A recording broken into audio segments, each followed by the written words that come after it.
Alors, Erev Pesach Tafshin Pevav. On est ce soir le 9 de Nissan et on est 5786. Juste une petite chose intéressante.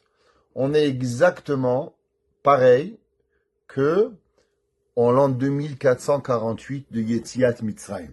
En l'an 2448 de Yetziat Mitzrayim, quand est-ce qu'il a été le Shabbat Hagadol? Vous savez que ce Shabbat Hagadol, qui était le 10 de Nissan, il y a eu un grand miracle. Quel grand miracle? On sait que les Égyptiens, ils idolisaient l'agneau. Qu'est-ce que c'est l'agneau? Pas vraiment le mouton, l'agneau. C'était pas ça, leur vraie idolâtrie. La vraie idolâtrie de l'Égypte était le mazal, ce qu'on appelle le signe du zodiaque, qui est l'agneau, le mouton. Pourquoi? Parce que vous savez que Akadosh Baruch Hu, il a créé le monde. La création du monde, elle a été faite en Nissan. Et en Nissan, c'est quoi le signe du zodiaque? C'est l'agneau. Et dans l'agneau, à ce moment-là, toute la création, elle revient. Chaque année, en hiver, il fait froid, tout meurt. Et quand il vient Pessah, au moment de Pessah, toute la création, elle revient. Ça s'appelle Chodesh Aviv, le mois où on va avoir le printemps. Alors les Égyptiens, ils avaient la croyance, qu'est-ce qui avait donné la création au monde? Qu'est-ce qui avait fait que le monde a été créé? Eh bien, c'est le signe du zodiaque du mouton. Et c'est pour ça qu'ils idolisaient le mouton.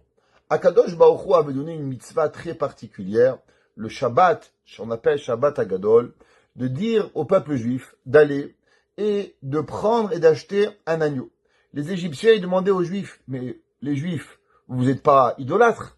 Qu'est-ce que vous faites avec l'agneau? Pourquoi tous les Juifs veulent un agneau? Ah, Moshe Rabbeinu avait fait Dam, Sfardea, Kini, Marov, Dever, toutes les makotes. Et les Juifs, ils ont dit, on va prendre l'agneau et on va le tuer pour Akadosh Baruch Hu. Les Égyptiens, ils étaient morts de rage. Ils avaient envie de tuer les Juifs, mais ils l'ont pas fait. De plus, à ce moment-là, Moshe Rabbeinu, on sait qu'il avait prédit, il avait fait une prophétie, comme quoi Akadosh Baruch Hu allait tuer tous les premiers-nés. Alors les premiers-nés égyptiens, ils se sont rebellés contre les Égyptiens en leur disant, libérez le peuple juif. Moshe l'a dit Dam, il y a eu Dam. Il y a eu Tzfardea, il y a eu Tzfardea. Il y a eu Kinim, il y a eu Kinim. Maintenant, il a dit qu'il va y avoir la Makat Bechorot. Alors automatiquement, il va y avoir les Makat Bechorot. Alors les Égyptiens se sont rebellés contre leur père, leur mère, leurs frères, leurs sœurs. Et il y a eu une guerre civile en Égypte. À quel moment? Le 10 de Nissan 2448. Quel jour c'était? Shabbat. Exactement comme cette année. Cette année aussi, le 10 de Nissan, il tombe Shabbat. Quand est-ce qu'il va tomber Pessah? Jeudi.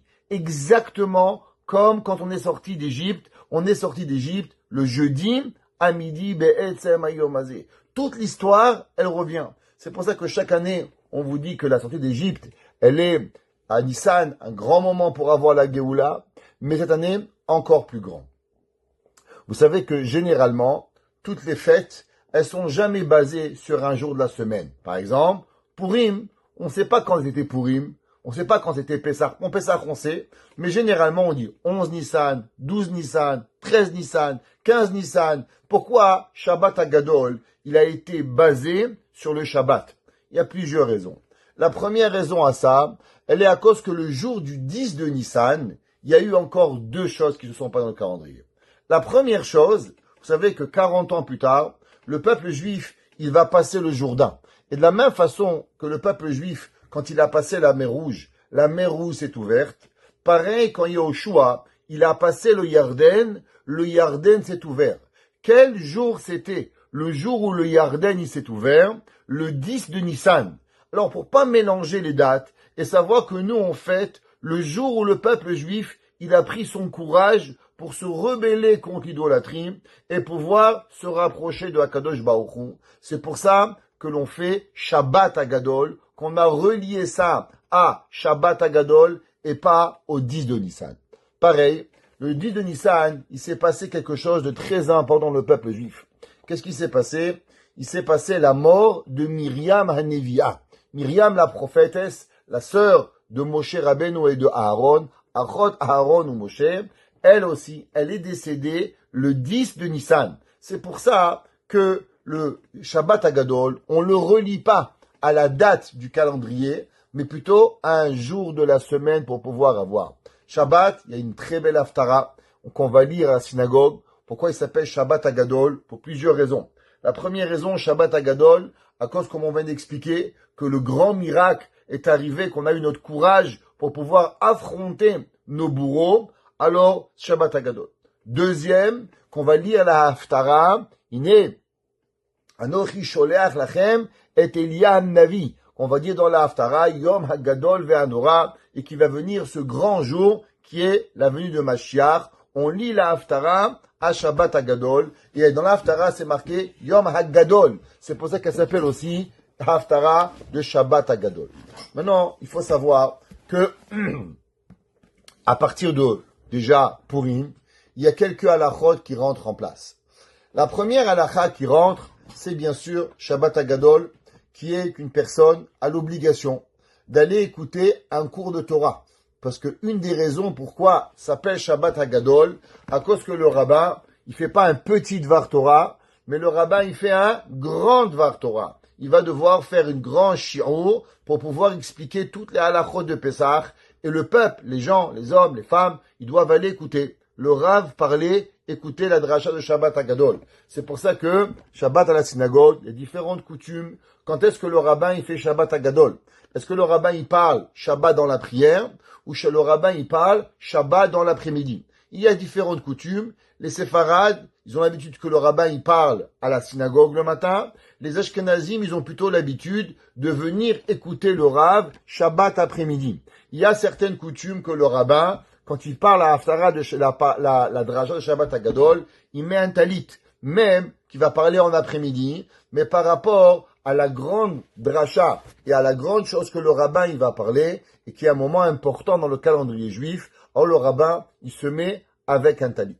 Durant cette semaine, vous savez qu'il y a l'obligation déjà de commencer à vider votre hametz. Et tous, mardi soir, on a l'obligation de faire Bédikat Hametz. Qu'est-ce que ça veut dire Bédikat Hametz?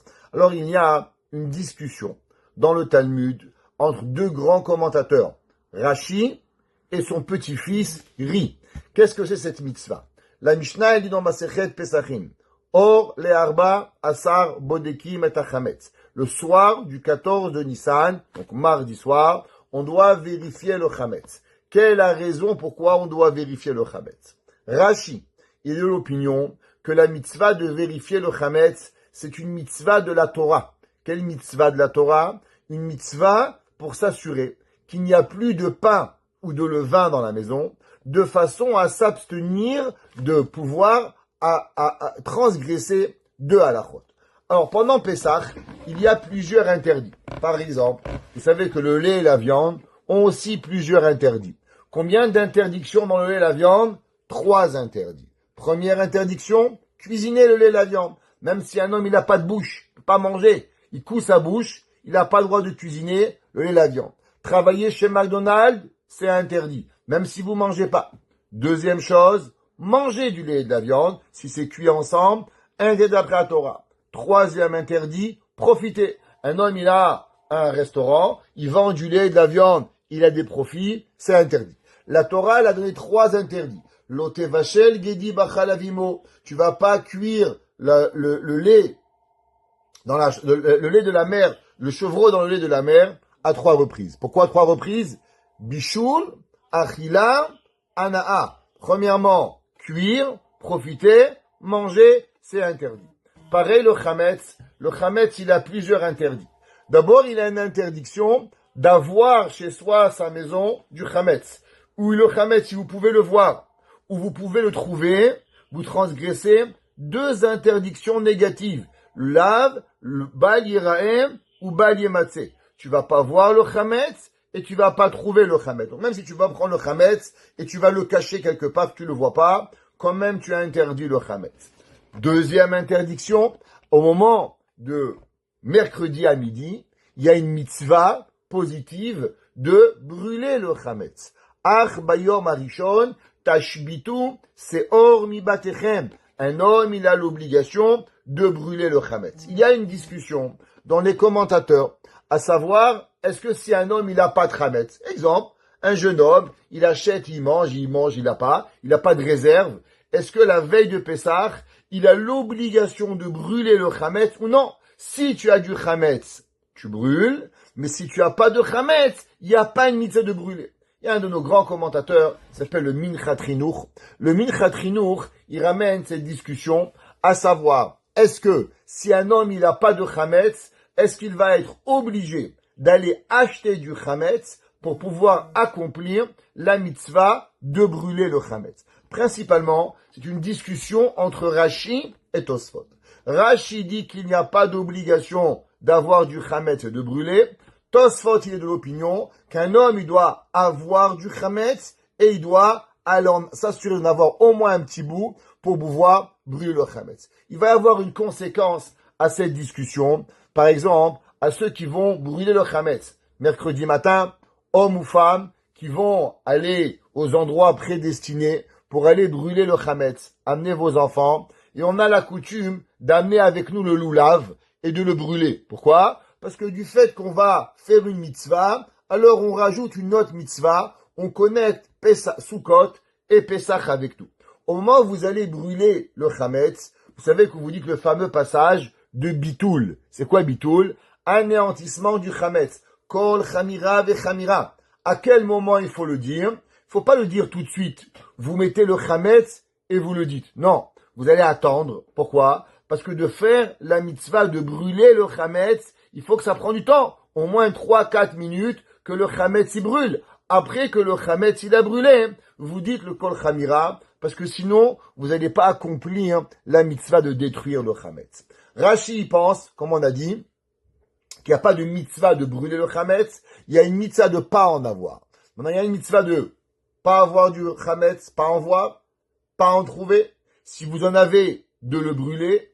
Et maintenant, il y a un autre interdit, que si vous mangez le chametz, alors là, c'est plus grave. Manger du chametz à Pessah, c'est comme manger à Kippour. C'est la même interdiction qu'on appelle karet.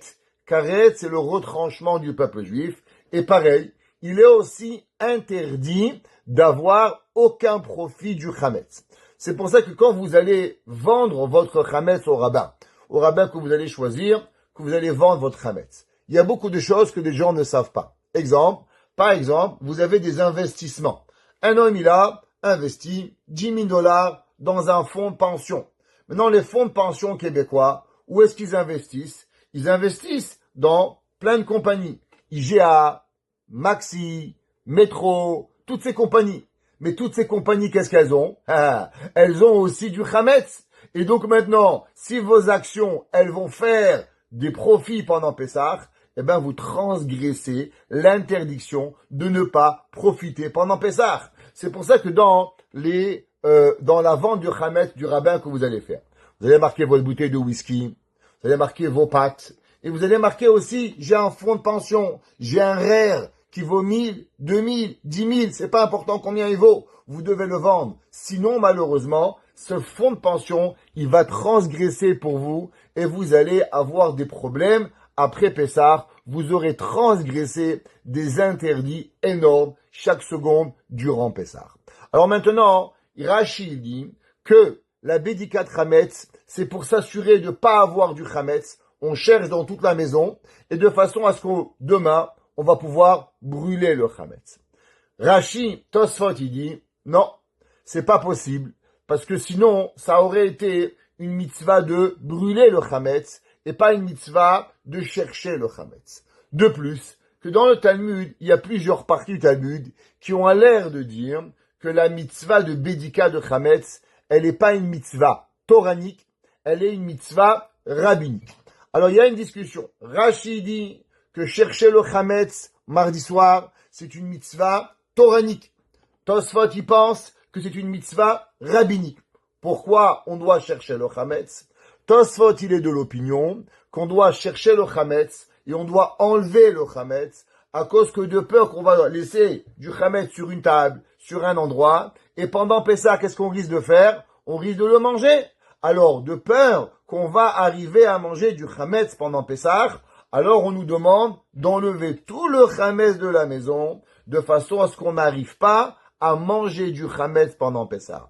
Pourquoi? Parce que le chametz, on est très habitué au chametz. Durant toute l'année, on mange du chametz. C'est pas comme des interdits qu'on mange jamais. Alors c'est pour ça que le soir de Pessah, le 13, on doit enlever le chametz. Pourquoi? Pour ne pas arriver à le manger.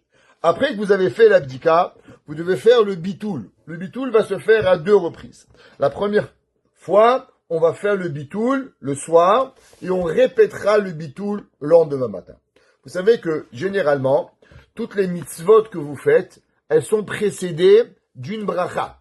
Qu'est-ce que ça veut dire? Par exemple, vous mettez une mezouza. Quelle bracha vous dites? Likvoa mezouza. Quelle bracha vous dites sur vos téfilines? Lehaniyach téfilin. Quelle bracha vous faites sur la brit mila? Ala mila. Qu'est-ce qu'il y a? Il y a dans les brachot, faut savoir qu'il y a différents langages. Par exemple, souvent vous allez dire les, likvoa, et des fois vous allez dire al. Par exemple, al hafrashat chala, al bi'ur chametz. Quand est-ce qu'on dit le langage les et quand est-ce qu'on dit le langage al? Il y a une grande discussion dans le Talmud. À quel moment on va employer le pronom les et à quel moment on va employer le mot al? Par exemple, lehit atef betzitzit, lehaniyach tefilin, likvoa mezouza, al netilat lulav. Pourquoi? Al biou chametz. Quelle différence on fait? Al la mila. Quand est-ce qu'on va? Il faut bien faire attention aux brachot. Quand est-ce que Chachamim, ils ont instauré le pronom al et quand est-ce qu'ils ont employé le pronom les? Il n'y a pas vraiment de règles. Il y a certains qui donnent des règles. Sur chaque règle, il y a des questions. Regardez le Chok Yaakov, dans Siman Taf Lamed Bet, là-bas il ramène. Et comme ça c'est marqué dans plusieurs sfarim, à savoir quand est-ce qu'on dit les et quand est-ce qu'on dit al, mais suivez dans les versets, dans les livres. À part ça, généralement les mitzvot, elles sont toujours par la mitzvah que vous allez faire maintenant. Alors par exemple, vous allez faire Bedikat Chametz. Quelle bracha vous deviez faire? Vous pouvez faire généralement la bracha de Al Bedikat Chametz. C'est la bracha, on fait la mitzvah de Bedikat Chametz. Par contre, la bracha c'est pas Al Bedikat Chametz, c'est la seule exception. Quelle bracha vous allez faire? Al Bi'ur Chametz. Pourquoi? Pourquoi on fait la bracha de Al Bi'ur Chametz et pas sur Al Bedikat Chametz? La réponse à ça, beaucoup ils expliquent, surtout d'après Rashi, que la mitzvah c'est pas de chercher le Chametz. Chercher le Chametz c'est seulement un moyen pour ne pas arriver à transgresser un interdit. Mais la véritable mitzvah c'est quoi? C'est de brûler le Chametz ou d'enlever le Chametz de chez soi. Comment on enlève le Chametz? Par 2 façons. Premièrement, par le bitoul. Au moment où vous allez faire la bédikat Chametz le soir, alors vous allez faire le bitoul, anéantissement du Chametz. Qu'est-ce que ça veut dire anéantir son Chametz? Alors, encore une fois, il y a une discussion entre Rashi et Tosfot. Rashi dit que la Torah, elle sait parler. La Torah, elle a un bon vocabulaire, elle a un bon lexique, et chaque mot de la Torah, il est employé de la bonne façon. La Torah, elle aurait pu dire, Ach bayom harishon teva'aru chametz. Le veille de Pessah, vous allez détruire le chametz. La Torah, elle n'a pas dit ce mot. La Torah, en hébreu, qu'est-ce qu'elle a dit? Tashbitu. Que veut dire le mot tashbitu? Rashi dit, tashbitu veut dire qu'un homme, il a le pouvoir, mentalement, de penser que le chametz n'est plus du chametz. Ça veut dire, il voit un beau millefeuille, et il pense, c'est pas du millefeuille. C'est quoi? Un bout de terre. Ça, c'est du gazon. Et maintenant, il peut choisir que ça ne s'appelle pas du chametz, ça s'appelle du gazon, et ça devient du gazon. Et automatiquement, tu transgresses pas le Pessah. Pourquoi? À cause que la Torah te dit, lo yerae lecha chametz. Tu vas pas avoir du chametz. Tu vas dire, regarde, dis-moi, c'est quoi ça? Ça, un bout de gazon. Moi, je vois un millefeuille. Toi, tu vois un millefeuille. Moi, je vois du gazon. Donc, parce que moi, ça n'est pas du chametz, je transgresse plus Pessah. Ça, c'est d'après Rashi. Tosfot, il dit, ça ne veut rien dire, cette idée. Comment un homme, il peut voir du chametz, et c'est pas du chametz. Du pain, c'est du pain. Du chametz, c'est du chametz. Une baguette, c'est une baguette. On peut pas inventer des histoires. Alors, qu'est-ce que ça veut dire, tashbitu? Tosfot, il pense que tashbitu, ça veut dire détruire. Alors, qu'est-ce que c'est le bitoul? Tosfot, il dit, la Torah dit, lo yerae lecha chametz. Tu ne verras pas ton chametz. Maintenant, qu'est-ce que ça veut dire ton chametz? Dans la Torah, vous savez, l'homme, il a des propriétés. Par exemple, vous voulez acheter ce livre. Comment vous pouvez acheter ce livre? Il y a des lois. C'est pas suffisant de payer d'après la Torah. Payer ne va pas vous rendre ce chametz à vous. Il faut faire une action de lever le chametz et de prendre le chametz. Vous achetez un terrain, il y a une façon d'acheter. Là, ça peut marcher l'argent. Chazaka, différents moyens. Dans la Torah, il y a aussi un odin, qu'un homme, il peut se déresponsabiliser de ses affaires. Qu'est-ce que ça veut dire? Ça veut dire en hébreu le mot hefker. C'est quoi hefker? Ça veut dire public. Alors Tosfot il dit qu'un homme, qu'est-ce qu'il fait? La Torah elle dit tu n'as pas le droit de voir ton chametz. Ben c'est pas mon chametz. Je rends public le chametz. En disant le bitoul, qu'est-ce que je dis? Je rends public mon chametz. Ceux qui veulent voir dans la Haggadah, vous allez voir qu'au moment où vous faites le bitoul, c'est marqué Kol Chamira vechamia deika birshutim de chazite, de chazite, de biarte ou de la biarte, livtil, qui soit annulé. Et la troisième fois, il y a un mot en parenthèse que là-bas il dit velehave hefker qui afra dehara. Pourquoi? À cause qu'on essaye de faire toutes les opinions, l'opinion de Rashi et l'opinion de Tosfot. C'est pour ça que d'après Rashi, on n'a pas besoin de rendre public. Juste, on pense que quoi? Que le chametz, il est pas à moi. Que le chametz, il est plus du chametz. Tosfot, il dit non. Il faut le rendre public. Ça veut dire que quoi? Imaginez-vous, vous avez à la maison une belle tarte. Tarte que vous avez achetée. Tarte aux pommes. Un beau millefeuille. Un bon gâteau. Et maintenant, vous avez fait le bitoul. Et vous dites, le bitoul, je rends public. La voisine, elle rentre chez vous. Elle voit la tarte. Merci beaucoup. Yeah! Ma tarte. C'est plus ta tarte. Qu'est-ce que tu as fait? Bitoul. Tu as anéanti le chametz. Tu l'as rendu public. Il ne t'appartient plus. Ce chametz, il est plus à toi. Il appartient à tout celui qui veut qu'il le prenne. L'autre, il veut le prendre, faire des péchés, qu'il le prend. Mais à vous, il est plus le chametz. Le lendemain matin, le soir de Pessah, ouais, donc il y a la bédika de chametz. Au moment de la bédika, on fait la bracha. Très important que toute la famille soit réunie pour pouvoir faire cette mitzvah. D'après Rashi, une mitzvah à la Torah. Dans l'époque de nos chachamim, on avait l'habitude de prendre une bougie et d'aller vérifier. Maintenant, la bougie, aujourd'hui, elle crée beaucoup de problèmes. Pourquoi? Parce que on habite au Canada et tout est en bois. Et les gens, ils prennent une bougie et ils font comme ça. Pourquoi? Il ne va pas rentrer la bougie sous le lit. Alors, il prend la bougie, il l'a mis très loin de lui et il la met à l'envers pour ne pas brûler sa maison. Donc, la bougie, elle sert à rien du tout. Si vous avez peur de votre maison, comme moi, et que maman, elle a peur qu'on lui brûle les draps et qu'on fout le feu à la maison, prenez votre téléphone, prenez une lampe de poche, achetez au Dollar Store et faire la bédika chametz avec une torche électrique. Il n'y a aucun problème. C'est kasher. Ceux qui veulent faire bien et se souvenir de la mitzvah, qui prennent une bougie, qui commencent à allumer, qui font la bracha, qui cherchent un petit peu dans la cuisine avec la bougie pour marquer le coup, pour rappeler aux enfants qu'avant, on faisait la mitzvah avec une bougie, après qu'ils éteignent la bougie et qu'ils font bédika chametz avec une lampe de poche, au moins ils pourront aller chercher sous les lits, ils pourront aller chercher sous les tiroirs, dans les habits, sans avoir peur de brûler. Bédika chametz, c'est pas un petit coup dans la maison, il faut aller avec son épouse et passer chaque chambre et chaque chambre.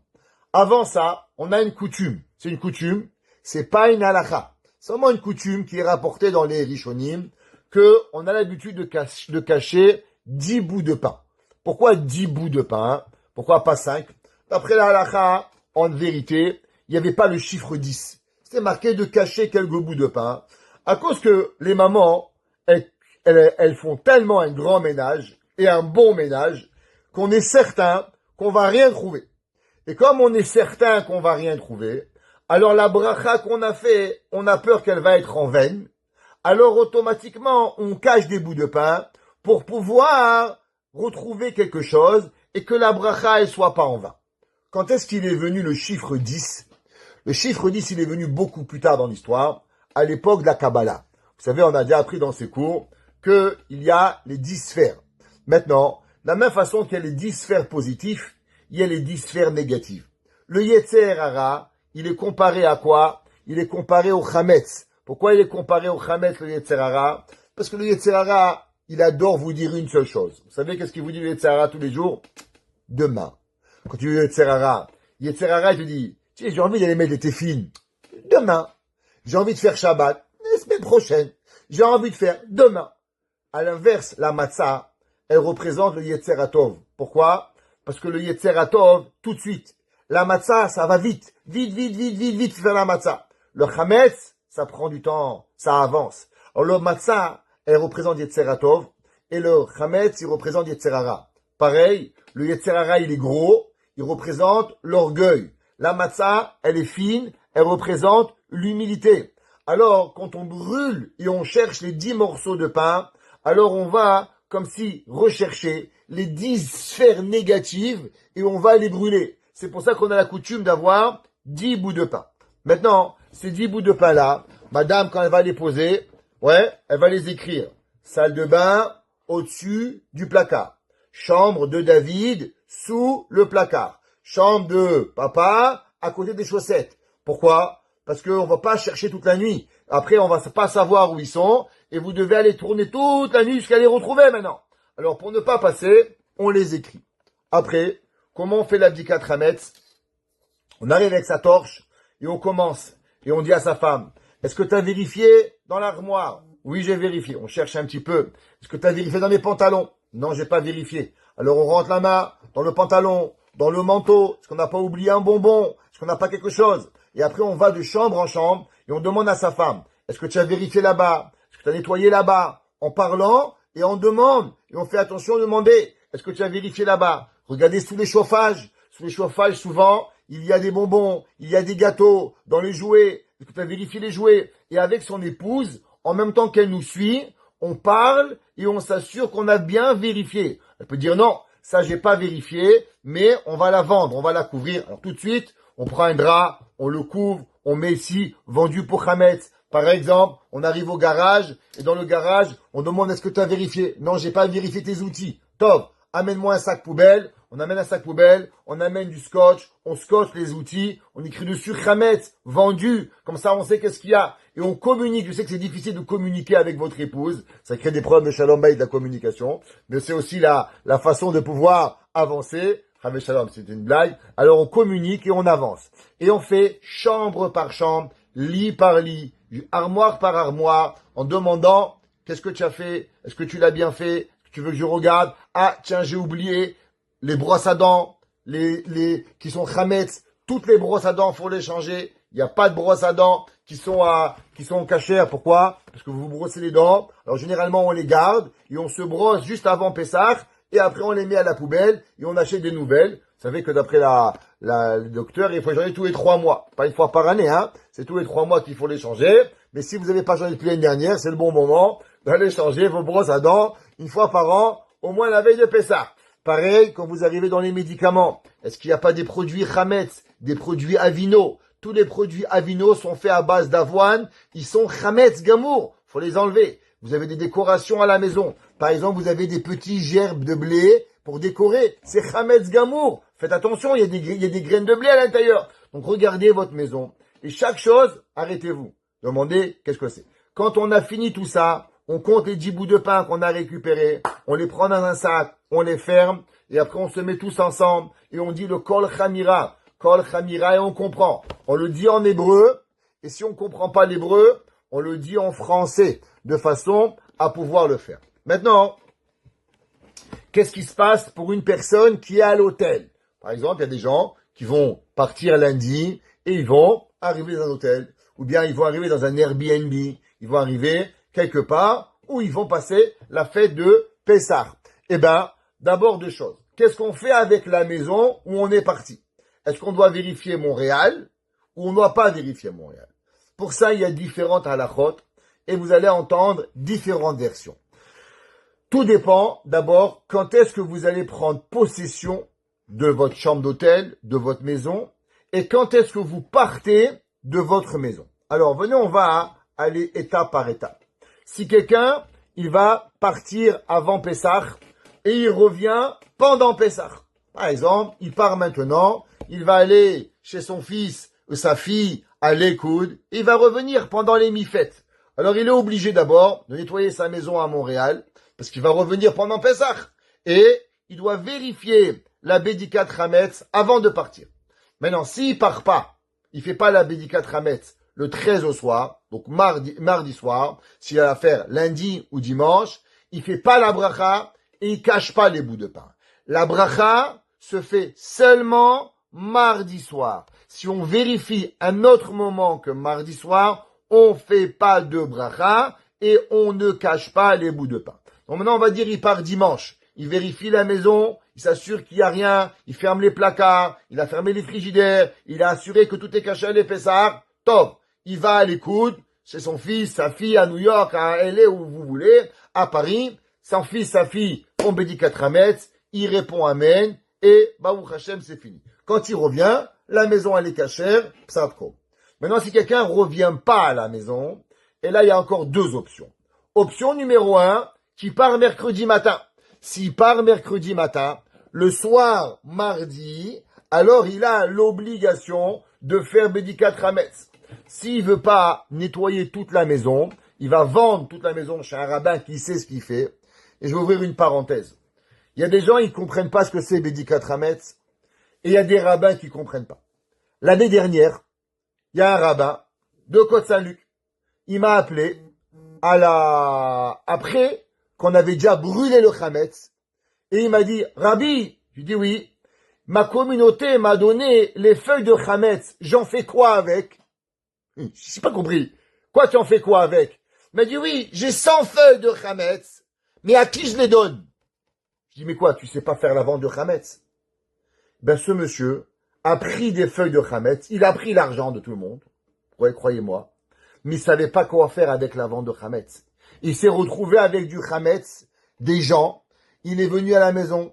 On a trouvé un goy à la dernière seconde. C'était il y a 2 ans, pardon. À la dernière seconde, on a fait la vente de Hametz. Assurez-vous que le rabbin, il sait ce qu'il fait.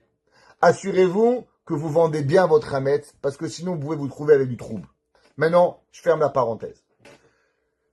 Si vous vendez votre maison, gardez au moins une chambre, nettoyez-la, et faites la Bédikat Hametz. Donc, vous allez garder une chambre, vous allez faire Bédikat Hametz.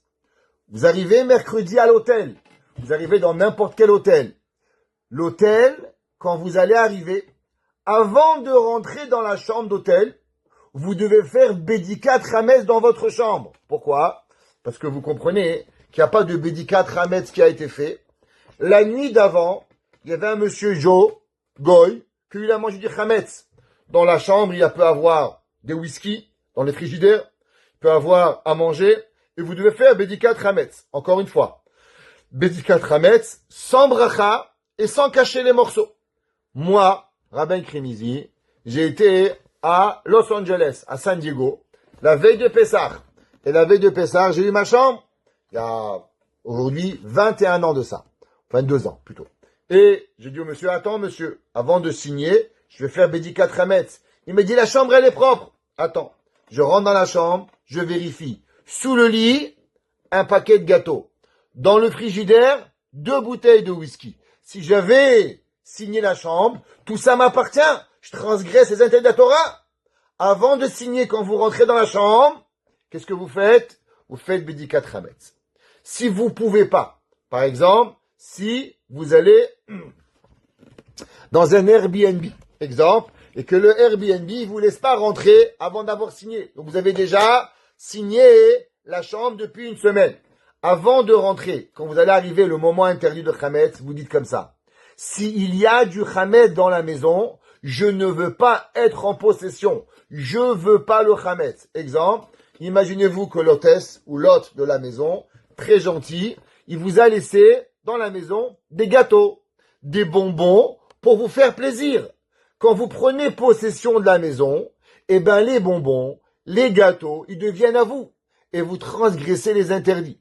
Donc avant de rentrer dans la maison, avant d'avoir le code, à moment de l'interdit du Hametz, par exemple, à 11h, vous allez dire, attention, je vais aller mon Airbnb à 3h, je vais avoir ma place. S'il y a là-bas quoi que ce soit de Hametz, Je ne veux pas en apprendre possession. Je veux pas. Pourquoi? Parce que sinon vous transgressez. Malgré ça, quand vous rentrez à la maison, vous devez faire une bédicat Hametz. Pourquoi? Parce que s'il y a du Hametz visible, de peur que vous, votre femme, votre mari, vos enfants, ils le mangent. Et là, vous transgressez un interdit de Hametz. Donc faites bédicat, enlevez ce que vous voyez, fermez les placards, les assiettes vous n'allez pas utiliser, scotchez ce que vous devez, de façon à ne pas vous mélanger avec le Hametz. Si maintenant vous recevez votre Airbnb mardi après-midi, vous avez quitté Montréal mardi matin, vous arrivez en Airbnb ou à l'hôtel mardi soir. Alors dans votre maison, avant de partir et vous n'allez pas revenir, vous avez le droit de vendre tout le Hametz et toute la maison. Vous pouvez vendre toute la maison au rabbin, tout le Hametz de la maison, je le vends. Et vous allez dire au rabbin de vendre le Hametz en après-midi, quand on va dans les ventes de Hametz qu'on fait, avant Bdika ou après Bdika. Vous allez cocher là-bas avant Bdika. Et dans la maison d'Airbnb, vous allez mettre les 10 bouts de pain et vous allez faire une Bdika et vous allez faire la bracha. Pourquoi? Parce que du fait qu'on est mardi soir, au moment du Or le Yud Dalet, le soir du 13, le soir du 14, le soir après le 13 et le soir du 14, alors vous devez faire la bédika de Hametz avec tout. Bédika de Hametz, les petits bouts de pain, bracha, et faites tout ce qu'il y a à faire pour pouvoir y arriver. Il y a quelqu'un qui a dit, il n'y a pas longtemps, comme quoi il était interdit d'aller dans des hôtels à Pessah, Chas v'Shalom. Il n'y a pas d'interdiction d'aller dans des hôtels, on ne transgresse pas des interdits, il faut juste savoir quoi faire, et il y a des fois des plus grands interdits d'être dans des maisons quand on n'a pas fait de ménage que d'être dans un hôtel. Il faut juste savoir quoi faire et comment faire pour pouvoir respecter la halakha. Si quelqu'un il a une question en particulier, qui peut m'appeler après le cours, je lui expliquerai exactement quand il part, comment faire la bdikat Hametz, comment faire la michirat Hametz pour s'assurer de ne pas transgresser. Le lendemain matin, mercredi, les premiers-nés ou les parents qui ont un enfant premier-né, alors ils ont l'habitude de jeûner. Les garçons, ils sont obligés de jeûner après bar mitzvah, ou bien d'assister à un sioum à la fin d'un traité pour pouvoir manger. Dans le cas où ils peuvent pas, exemple, la synagogue elle est à 8 heures, monsieur va travailler à Shibugamo, il doit quitter à 4 heures du matin, il ne peut pas assister à un sioum, monsieur devra jeûner jusqu'au soir. Ça veut dire il va jeûner du matin jusqu'à qu'il va faire kidouche. Il n'a pas le droit de manger. Les premiers-nés hommes sont obligés de jeûner ou bien de faire un sioum. C'est un monsieur, une madame, le monsieur n'est pas premier-né, mais ils ont un enfant premier-né, alors on doit jeûner pour le premier-né. Maintenant, qu'est-ce qui se passe si le père, il est premier-né, Baruch Hashem, et il a un fils qui est premier-né? Quoi faire? Alors, il y a une discussion dans le Talmud. Il y en a qui disent que la maman doit jeûner à la place du garçon. Pourquoi? Parce que le papa, il jeûne pour lui. La maman, elle jeûne pour l'enfant. Ou bien, elle va écouter un sioum. Pareil, qu'est-ce qui se passe si une femme, elle est premier-née? Alors, est-ce qu'une femme qui est premier-née, elle a l'obligation de jeûner ou pas? Il y en a des décisionnaires à l'Afrique qui disent que oui, une femme, elle est obligée de jeûner, comme les hommes. Pourquoi? Du fait que Dieu, il n'a pas tué seulement les premiers-nés hommes, il a tué les premiers-nés hommes, femmes, tous les premiers-nés, ils ont été tués. Alors automatiquement, les femmes aussi devraient jeûner. La halakha, elle est que les femmes, elles jeûnent pas.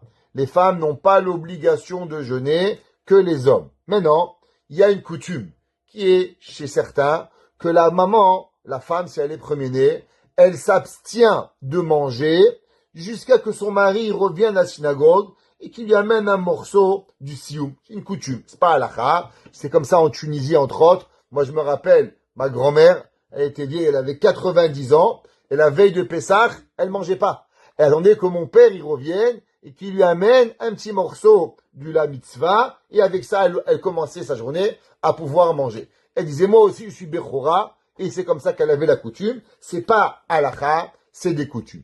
Maintenant, la veille de Pessah, il y a beaucoup de choses à savoir. La première, il est interdit de travailler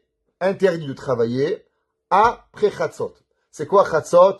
Chatzot, c'est le milieu de la journée. Alors, on n'a pas le droit de travailler. Pareil, les femmes n'ont pas le droit de coudre.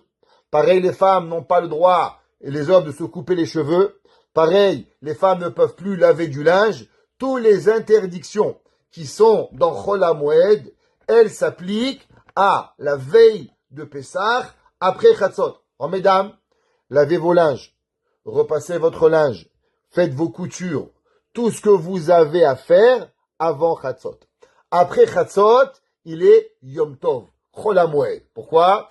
Parce qu'à l'époque du Beth Amikdash, c'était le moment où toutes les familles, elles apportaient le Korban Pesach. Elles devaient apporter l'agneau pascal. Et au moment où on amenait l'agneau pascal, c'était toute une mitzvah. On chantait, on faisait le Hallel, on faisait qu'est-ce qu'on avait à faire. Alors automatiquement, tout le monde était en fête et c'est un Yom Tov pour tout le monde. Donc c'est pour ça qu'on n'a pas droit. Le matin, vous allez voir qu'il y a deux horaires. D'abord, bien sûr, la prière pour les hommes à la synagogue. Après, il y a l'interdiction de manger le chametz. Regardez dans vos calendriers, en France, en Israël, à Montréal, à Toronto, il y a différents gens de différents pays ici. Qu'est-ce qu'il faut? Il faut savoir l'interdiction de manger. Pourquoi l'interdiction de manger? À la 4e heure de la journée, il y a un interdit de manger. Pourquoi? Minatora, c'est seulement à Chatzot, mais Chachamim, ils ont poussé 2 heures à l'avance, interdiction de manger. Interdiction de profiter 1 heure après. Or, durant ce moment-là, on brûle le chametz environ. Vous avez remarqué, interdiction de manger, temps de brûler. C'est pas pareil. Vous mélangez pas. Interdiction de manger 10 heures par exemple, 10h10. Interdiction de profiter et brûler le chametz 11h15. Faites bien attention aux horaires de ne pas vous tromper et de finir de manger le chametz. Il y en a qui ont la coutume, la veille de Pessah, de manger exprès du chametz. Chez les Tunisiens, ils avaient dû faire un sandwich tunisien. La veille de Pessah, ils se levaient, prenaient une baguette, du thon, là-bas ils mangeaient, et ils faisaient Birkat Amazon. Pourquoi? Pour une raison, pour faire montrer à combien on aime Hachem. Que maintenant on va manger du pain, et on va arrêter de manger du pain, parce que Akadosh Baruch Hu, il nous a demandé de quoi? De manger, plus manger du pain, et de manger de la matzah. La veille de Pessah, il est interdit pour toutes les coutumes de manger de la matzah. Alors, il y a différentes coutumes depuis 2 semaines ou 1 mois. D'après les Lubavitch, coutume seulement Lubavitch, ils ne mangent pas la matzah 1 mois avant Pessah. Ashkenazim ont la coutume de ne pas manger la matzah 2 semaines avant Pessah, depuis Rosh Chodesh Nissan. Halacha, comme ça les séfarades ont fait, on a le droit de manger la matzah avant, c'est seulement la veille de Pessah. C'est quand la veille? Pas le soir, le matin. Mercredi matin, dès que le jour il se lève, on mange plus la matzah. Pourquoi? La Gemara elle dit, ça ressemble à quoi? Celui qui mangerait la matzah la veille de Pessah, ça ressemblerait à un homme qui va se marier et qui n'attend pas le soir du mariage. La choupa elle est à 4 heures, et il va voir la fiancée et Barminan il fait un péché avec elle avant le mariage. On va manger la matzah dans quelques heures. Attends de finir le temps, de faire la mitzvah correctement pour pouvoir manger. Pareil, il y en a qui ont la coutume de ne pas manger de la laitue. Pourquoi? Parce que du fait qu'on va manger le maror le soir, alors aussi la veille de Pessah, ils mangent pas. Il y en a aussi qui ont l'habitude de ne pas manger aucun des fruits qu'on met dans le charoset. Ils mangent pas de pommes, ils mangent pas de dattes, ils mangent pas des noix. Tout ce qu'ils mettent dans le charoset, ils mangent pas, en souvenir que ce soir on va les manger, alors on va pas les manger. Pareil, on a la coutume de pas boire du vin. Pourquoi on ne boit pas du vin la veille de Pessah? À cause que le vin, il rassasie. Alors si le vin, il rassasie, alors quand vous allez boire du vin, alors après vous aurez plus faim. Et il y a une mitzvah de manger la matzah, bété avon, avec appétit. C'est pour ça qu'on a l'habitude de pas boire du vin la veille de Pessah. Donc on mange pas de matzah. Il y en a qui mangent pas de la laitue. Il y en a qui mangent pas des dattes, des pommes et des noix, avec quoi on fait du charoset, et on boit pas du vin pour pouvoir être avec appétit le soir de Pessah. Pareil, il y a la mitzvah de brûler le chametz, comme on a dit, faire attention, eh bien, que si vous pouvez pas brûler le chametz à l'heure, par exemple, quelqu'un qui travaille, il va devoir quitter le travail à 1 heure, alors il va brûler le chametz à 8 heures du matin, assurez-vous qu'à l'heure qu'il faut, de faire le kol chamira. Mettez un rappel sur votre téléphone, faites votre kol chamira, le bitoul de votre chametz, à l'heure du calendrier. Kol chamira vechamira adika vous le dites comme ça, ou vous êtes dans un avion, où vous êtes, faites le kol chamira, comme ça vous vous acquittez de la mitzvah. Maintenant, durant la veille de Pessah, il y a encore d'autres mitzvot qui vont être là.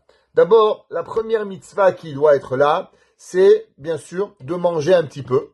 Et pourquoi? Parce que le soir, il y a une longue soirée. Il y a tout Kadesh ou Chatz jusqu'à Shulchan Orech, ça prend du temps. Maintenant, même qu'on mange pas beaucoup, mais si vous mangez pas, vous allez avoir faim. Donc, on peut pas manger grand chose.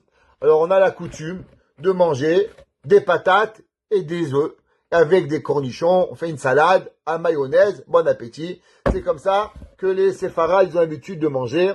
Et d'après certains, on mange pas de viande aussi. Alors, on mange pommes de terre, œufs et avec assaisonné. Et on mange comme ça pendant la veille de Pessah. Maintenant, ceux qui peuvent, il est une coutume très bonne d'aller à la matzah bakery et d'aller acheter des matzot qui sont cuites durant l'après-midi de Pessah. Qu'est-ce qu'on fait? On s'habille en Shabbat, ceux qui ont l'habitude, et on fait la matzah en chantant et en dansant, une mitzvah très spéciale. Juste que vous sachiez, cette matzah, elle coûte très cher, c'est $100 pour 3 matzot. Alors, si vous avez les moyens, vous y allez, vous n'avez pas les moyens, vous y allez pas. Mais, moi, je dois vous dire, la halakha, qu'est-ce que c'est? Si vous avez les moyens et que vous pouvez faire cette mitzvah, adraba, allez-y, faites cette mitzvah et allez. Les hommes, allez au mikvé. Grande mitzvah de se purifier avant les Yom Tov, Pessah, Shavuot, Sukkot, Rosh Hashanah, Kippour, d'aller au mikvé. Maintenant, le soir de Pessah, il y a une mitzvah de manger du maror. C'est quoi du maror? La laitue, de préférence. Si vous n'avez pas de laitue, mangez des endives. Si vous n'avez pas des endives, vous pouvez manger du réfort. Mais maintenant, dans tous ces feuilles vertes, il y a énormément de verre. Alors, il y a deux choix. Ou bien vous achetez des boîtes toutes prêtes, cachérisées, nettoyées. C'est pas donné, je comprends. Mais au moins, vous vous cassez pas la tête. Vous achetez d'autres qui ont lavé. Si vous achetez des Handy Boys, faut faire attention. Achetez pas de la laitue qui provient qui pousse dans l'eau. Pourquoi? Parce que les laitues qui poussent dans l'eau, elles ne sont pas des laitues cachères pour pouvoir manger. C'est pas Boré Peri Adama. C'est chez Hakon Yabidvaro. D'accord? Donc faites attention à ce qu'on appelle des laitues hydroponiques. Les laitues hydroponiques ne sont pas cachères pour pouvoir les nettoyer, pour pouvoir faire ça. Maintenant, généralement, comment on nettoie les laitues? Vous les mettez dans le vinaigre. Et maintenant, le problème, c'est que Erev Pessah, vous n'avez pas le droit de les mettre dans le vinaigre. Pourquoi? À cause que la laitue, elle doit être fraîche. Maintenant, si vous trempez la laitue dans le vinaigre, même une seconde, d'après la halakha, elle s'appelle cuite. Et donc maintenant, la laitue, elle n'est pas cachère. Pareil, si vous la mettez dans l'eau, faites attention qu'elle passe pas toute la nuit dans l'eau, ou au moins 24 heures. Parce que si elle est dans l'eau pendant 24 heures ou une nuit, alors la laitue, elle s'appelle cuite, et donc automatiquement, elle n'est plus cachère. Donc, préparez vos laitues, calculez le nombre de personnes que vous êtes. Exemple, combien de laitues nous devons manger? Chaque personne doit manger 2 kazaït de laitue par soir. Pourquoi? D'abord pour maror et ensuite pour korer.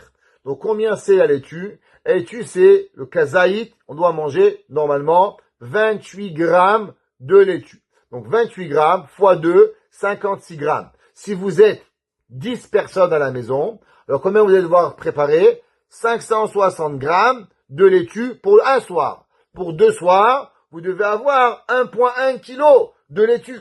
Il faut préparer cela. Comment faire?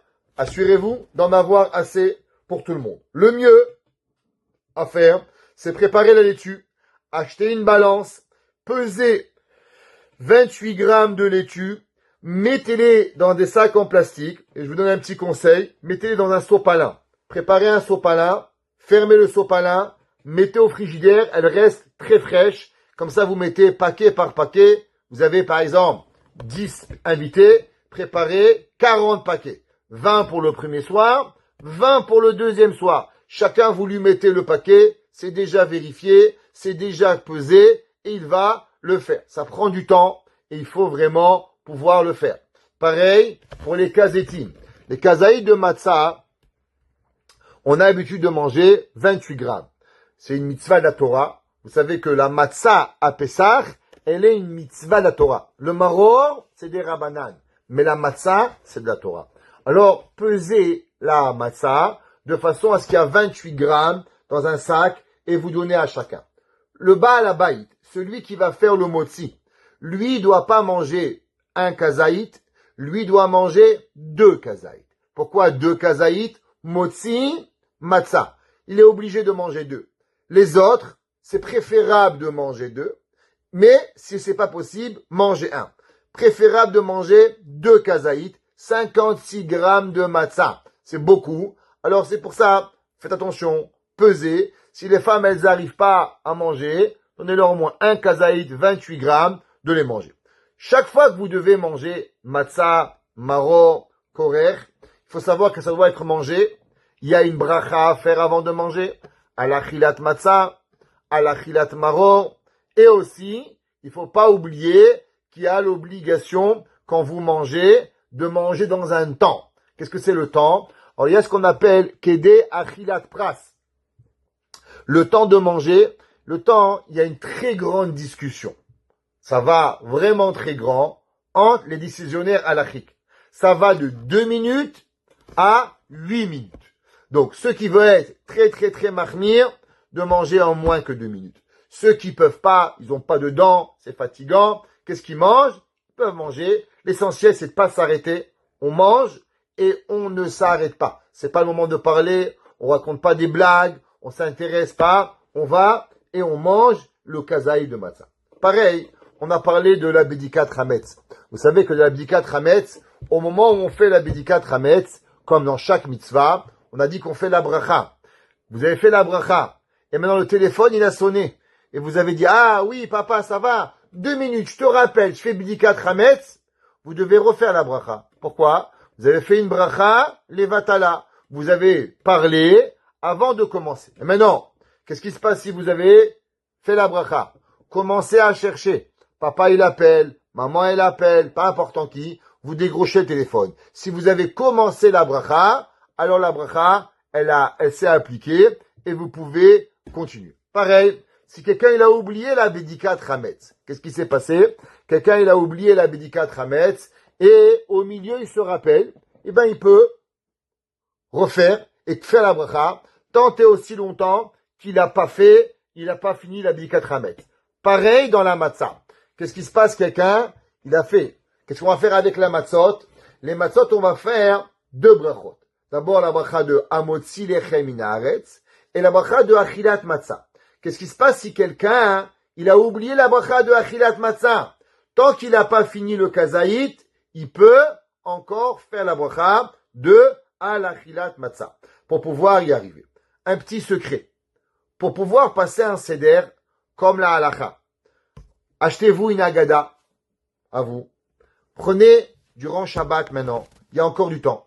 Passez la agada, si c'est possible même durant la semaine. Soulignez ce que vous avez à faire en français, en anglais, en hébreu. Il y a des agadotes en arabe, en espagnol. Cette semaine, une femme, elle est venue au Bédine. Elle avait même acheté une agada en espagnol. C'était traduit.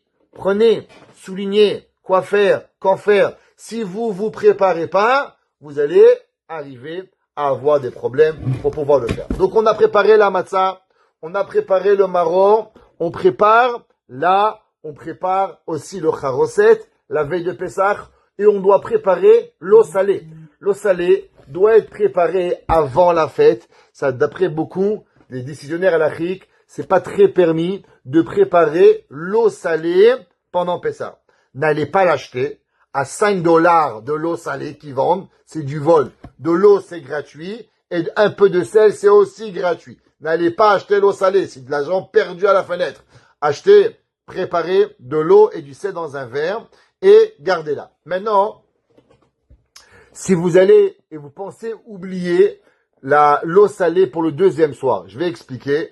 Parce que si l'eau salée, elle reste découverte le premier soir, alors vous n'avez pas le droit de la réutiliser le deuxième soir. Alors, qu'est-ce que vous pouvez faire, par exemple? Acheter un contenant où dedans vous mettez de l'eau salée et vous versez dans un petit verre pour le premier soir, vous refermez le contenant et vous l'utilisez le deuxième soir.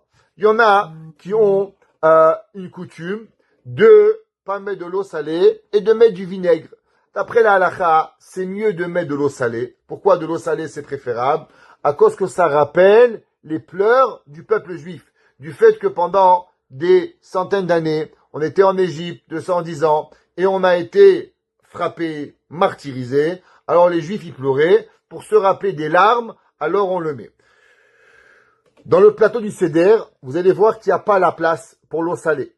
L'eau salée est à côté du plateau du Seder, et l'eau salée, elle n'est pas dans le plateau du Seder.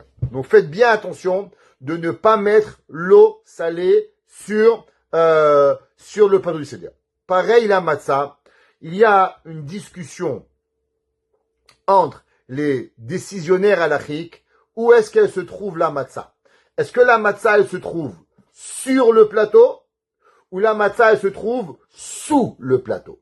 Il y a différentes coutumes.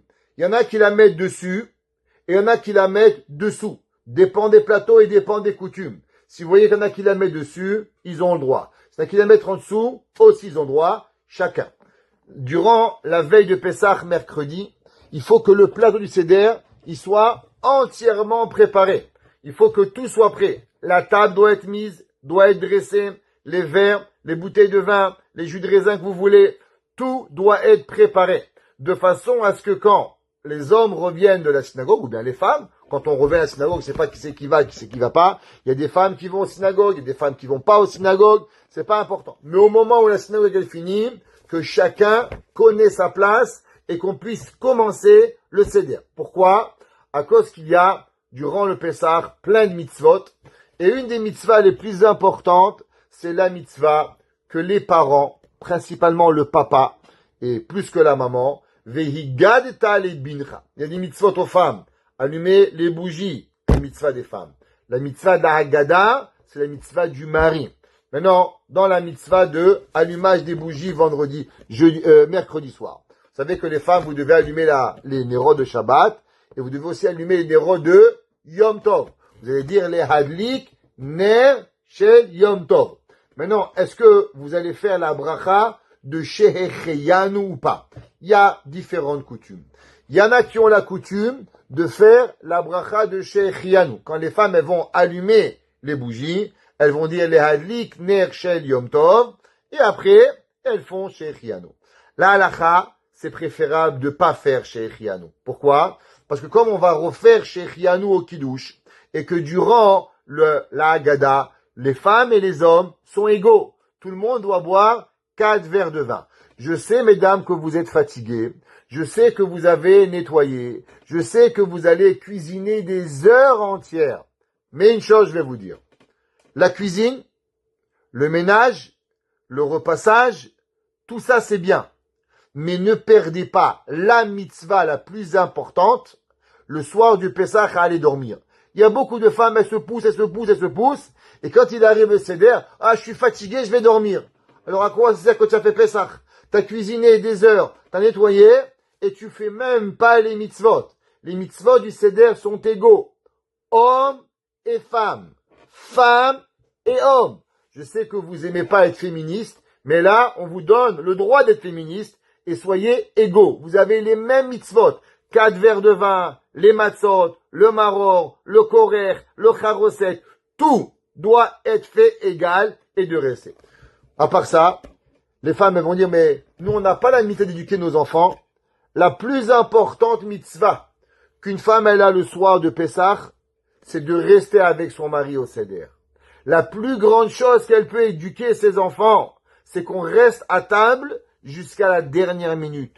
Tant et aussi longtemps que le Seder il n'est pas terminé, on quitte pas la table. Vous savez, tous les Shabbats, dans toutes les maisons, peut-être chez vous non, mais chez moi quand les enfants étaient petits, la guerre, les enfants veulent se lever de table, ils veulent pas rester, c'est trop long. Et on dit, alors, tiens-toi, viens à table. Ouais. Et qu'est-ce qu'ils disent? Bah, c'est long, papa, je suis fatigué, dans mon lit, viens sur le fauteuil. Et on dit, allez, sois à table. Et maintenant, le problème, il est, vous savez d'où ça vient, ça? Ça provient parce qu'à Pessah, les mamans, elles vont dormir. Écoutez ce que je vous dis. Ou les papas, qu'est-ce qu'ils font? Quand c'est trop long, ils se mettent sur le fauteuil. Ça veut dire que la longévité du seder et du temps, chacun il a sa patience. Si le père et la mère, quand c'est trop long à Pessah, ils arrêtent le seder, ne vous posez pas de questions que les enfants, ils vont pas rester à table Shabbat. Toi, c'est long 3 heures, moi, c'est long 1 heure. Chacun, c'est long. Mais si les enfants y voient, fatigué, pas fatigué, on est à table, on fait tout ce qu'on a à faire, alors les enfants, ils resteront tout le Shabbat, je vous garantis. Parce que les enfants manquent ici, manquent d'où. Le singe y regarde, le singe y refait. Comment nous, on se comporte. Et quand est-ce qu'ils vont tester notre patience? Ils vont tester notre patience le soir de Pessah. C'est là qu'ils vont regarder. Maintenant, il y a encore une autre mitzvah qui est très importante, c'est l'afikoman. L'afikoman, c'est une mitzvah que, d'après certains, c'est de la Torah. C'est le kazaït qu'il faut manger obligatoire. Mais, il faut faire très attention. Vous n'avez pas le droit d'aller dormir. Si vous allez dormir, par exemple, vous faites kadesh, uchatz, karpatia, chatzma, gidroch, tzamot, matza, maror, korer. Vous dites à la fin, tu sais quoi, je vais faire une petite sieste, je reviens. Vous partez, vous revenez, oubliez. Plus d'afikoman, le seder est terminé. Pourquoi? Parce que vous avez oublié, il faut refaire motzi, il faut refaire très compliqué. Ne partez pas de table. Restez à table. On n'a pas le droit de quitter la table du seder. Sinon, si on va dormir au milieu, alors, malheureusement, on devra refaire motzi et c'est des problèmes. Durant les 4 verres de vin, il y a une coutume très intéressante qui est demandée dans la halakha. Généralement, tous les vendredis soirs, le kiddush, le mari, le papa, celui qui est à table, ce qu'on appelle la personne qui est en charge de la famille, il va faire le kiddush et il va acquitter tout le monde. Ça veut dire, on est par exemple le mari ou le papa, si on est chez le papa, il fait le kiddush, il acquitte tout le monde. Maintenant, qu'est-ce qui se passe à Pessah? Le Pessah, la Haggadah, hommes et femmes doivent dire la Haggadah. Dans la Haggadah, qu'est-ce qu'il y a? Le premier verre de vin. C'est quoi le premier verre de vin? Kiddush. Est-ce que le kiddush, les femmes, elles doivent dire à voix haute le kiddush, ou juste elles doivent écouter le kiddush comme toute l'année? Il y a 2 opinions. Il y en a qui disent, ben non, du fait que le kiddush, il fait partie intégrale de la Haggadah, alors les femmes aussi, elles doivent dire le kiddush à voix haute. Mercredi soir, tout le monde prendra le verre et on dira Ele mo'ade amonai mikra, et ensemble, hommes, femmes et ensemble, et femmes et enfants, et on va tous dire ensemble le kiddush comme la Haggadah. Et on dira Shechianu, et les femmes elles penseront à quitter les bougies, on pensera à quitter le maror, la matzah, le maror, le korer, shulchan orer, toutes les mitzvot, la Haggadah de Shechianu. Il y en a qui ont la coutume, comme ça les Tunisiens ils font, que tout le monde dit le kiddush ensemble. Chez les Marocains, il y en a qu'il n'y a que les hommes et pas les femmes qui disent le kiddush à voix haute et les femmes elles écoutent. De la même façon qu'elles écoutent tous les vendredis soirs, tous les Yom Tov, pareil, elles vont écouter aussi le kiddush de la Haggadah. Chacun il fera comme sa coutume, Tunisien, Marocain, chacun fera comme il a l'habitude de devoir et de pouvoir faire. La veille de Pessah, il y a encore 2 coutumes très importantes. La première coutume, vous savez que à l'époque du Beth Amikdash, la veille de Pessah, on allait à Jérusalem et on amenait le Korban Pessah. Maintenant, on n'a plus de Korban Pessah. Alors qu'est-ce qu'on fait? C'est marqué dans le verset Uneshalema parim sefatenu. Et elles vont remplacer nos lèvres, les sacrifices. Alors, la veille de Pessah, il est bien, hommes et femmes, à pas sur votre téléphone à faire toc-tic et TikTok et je sais pas quoi, et Facebook ou Nadinbook. Qu'est-ce que vous faites? Vous prenez la Haggadah et vous lisez les passages qui ont à voir avec le Korban Pessah. Et là-bas, c'est écrit, la Haggadah, tout est écrit. Qu'est-ce qu'il y a à lire pour Korban Pessah? Par cette, il y a encore deux autres choses à lire. La première, la Ségoula de Rab Shimshon de Astropolia. C'est quoi la Ségoula de Rab Shimshon de Astropolia? La Ségoula, c'est il y a un Rav, il s'appelait Rab Shimshon de Astropolia, qui a vécu au XVIIe siècle et qui a eu un songe pour expliquer une certaine partie très profonde de la Kabbale basée sur les displays. Et c'est écrit que tout celui qui les dit, alors il sera garanti de pas mourir d'une mort bizarre durant toute l'année. Alors, pour être en bonne santé, durant l'année, la veille de Pessah, lisez la Ségoula, ce qu'on appelle la lettre de Rabbi Shimshon de Astropolia. Ceux qui l'ont pas, qui m'appellent, et je vais leur envoyer. On a Torah Box, il envoie, elle est même en phonétique, vous pouvez la lire et vous pouvez la comprendre. Pareil, il y a aussi une autre lecture de lire les 42 villes où le peuple juif a voyagé durant les 40 ans de désert. On s'est arrêté à 42 endroits et chacune de ces endroits, la veille de Pessah, c'est une ségoula de le lire, de richesse, de santé et de prospérité. Donc après Chatzot, il y a du travail. Vérifier les maror, peser le maror, vérifier les matzot, peser les matzot. Combien de paquets de matzot vous devez préparer? Le maror, 2. Un pour maror, un pour korer. D'accord? 56, 26 grammes, 28 grammes, 28 grammes. Combien de matzot vous devez préparer? Minimum, 3. Pourquoi 3? Un pour matzah, un pour korer et un pour afikoman. Si vous pouvez, 5. Pourquoi 5? Motzi matzah. Un kazaït pour motzi, un kazaït pour matzah. Un kazaït pour korer, un kazaït pour afikoman et un kazaït pour korban chagiga. Pourquoi? Parce qu'à la fin, quand Mashiach il va venir, Bet Hashem, on va manger le repas, on va finir avec 2 kazetim. 2 kazetim de viande. Un kazaït de viande de korban Pesach et un kazaït de korban chagiga. Alors en tout, si c'est possible de manger 5 kazaït. Je répète, motzi, matzah, korer, korban Pesach et chagiga. Alors, à l'inverse de préparer 3 par personne, préparez un peu plus. Comme si quelqu'un il veut manger 5, donnez-lui à manger 5 et qu'il soit et qu'il enjoy. Maintenant, vous savez qu'il y a certaines mitzvot que la mitzvah doit vous appartenir. Par exemple, à Sukkot. À Sukkot, vous avez l'obligation d'avoir votre propre loulav le premier jour. Vous ne pouvez pas emprunter. Si vous empruntez, ça marche pas. Il faut que votre ami vous donne le ékrog, le loulav, dit voilà, je te le donne, à condition que tu me le redonnes, mais je te le donne, ça va être à vous. Maintenant, la matzah. Est-ce que la matzah doit vous appartenir ou vous pouvez prendre la matzah que vous êtes invité chez quelqu'un? Par exemple, vous êtes invité chez votre sponsor family, vous êtes chez votre ami. Est-ce que la matzah, vous devez lui demander qu'il vous la donne ou même si la matzah elle n'est pas donnée? Il y a une discussion. D'après la halakha, c'est préférable que le Baal Habayit, ils disent aux invités, je vous donne la matzah. Comme ça, c'est à vous et vous pouvez accomplir la mitzvah à 100%. Elle est à vous la matzah. Mangez, pas besoin de me la rendre, vous ne devez rien.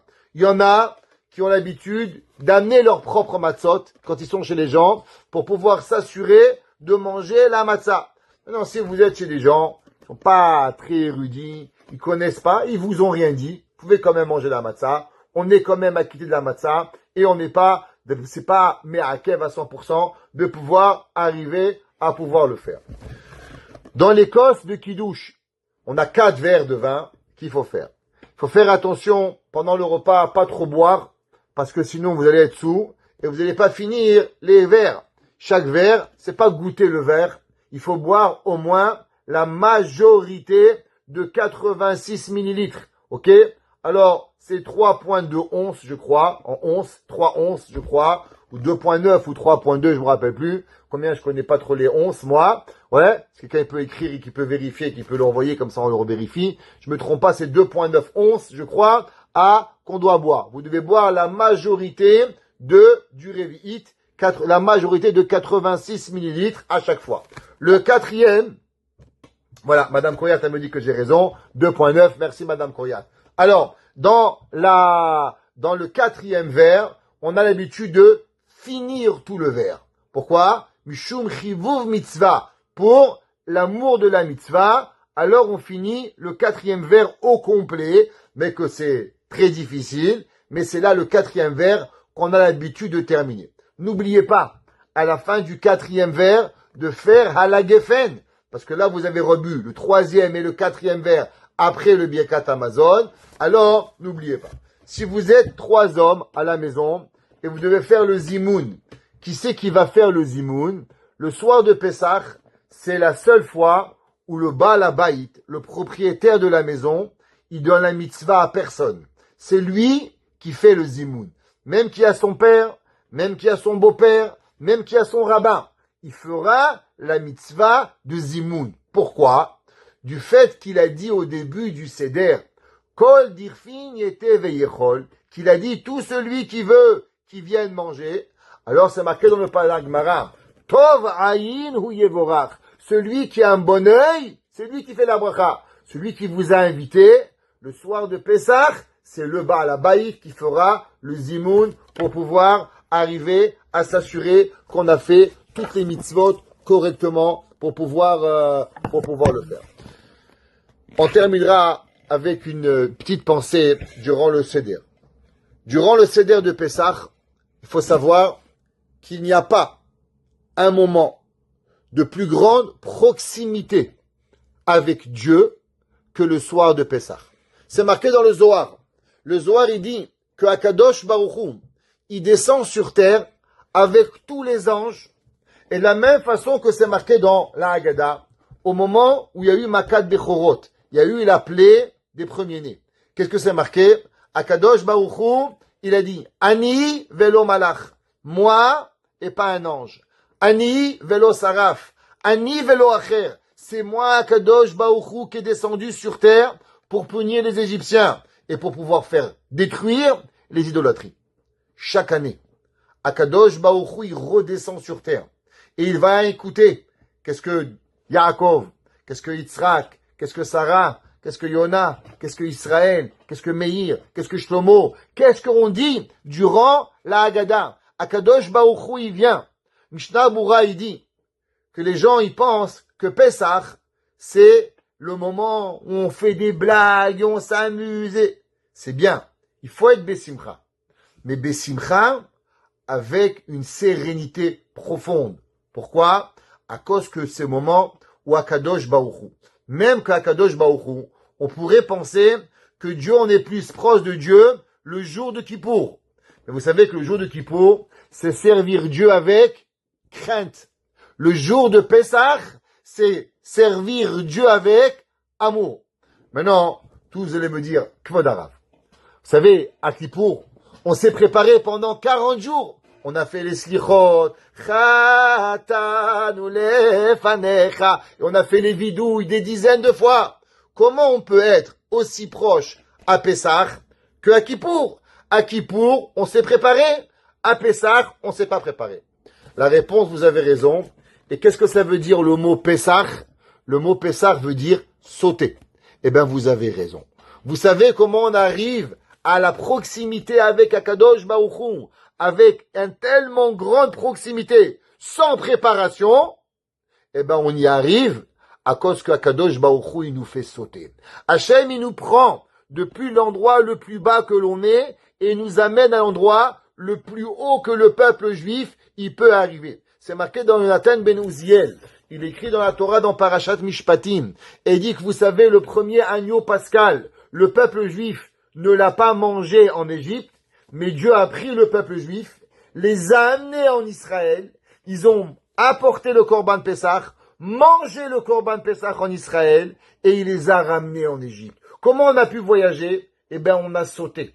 Eh bien, chaque année, il faut savoir qu'à la maison, vous allez avoir le mérite de recevoir chez vous Akadosh Baruch Hu. Soyez joyeux. Mettez votre table avec une hiba. Habillez-vous avec simcha. Préparez, dépensez pour Akadosh Baruch Hu. C'est marqué dans la Torah que tout celui qui dépense pour Dieu, alors Akadosh Baruch Hu dit Leovu alai va'ani porea. Moi, Akadosh Baruch Hu, je vous rembourse. N'ayez pas peur. Achetez à vos épouses des cadeaux. Et Nalacha, on est obligé d'acheter à sa femme une robe, une paire de chaussures, un cadeau pour la réjouir à la fête de Pessah. Achetez des bonbons à vos enfants et vos petits-enfants pour qu'ils restent réveillés. Gâtez-les, gâtez-vous. Disez la Haggadah avec joie et bessimcha, mais tout en gardant en tête qu'on est en présence de la plus grande proximité de Akadosh Baruch Hu. Et avec cela, on espère que Bezrat Hashem, ces préparations, elles seront préparations pour le véritable Pessah, qu'on arrive tous ensemble à Yerushalayim Abenouya, et qu'ensemble on puisse apporter nos véritables sacrifices Yerushalayim, et qu'ensemble on a Mashiach Tzidkenu, Bimerabi Amenu. Amen.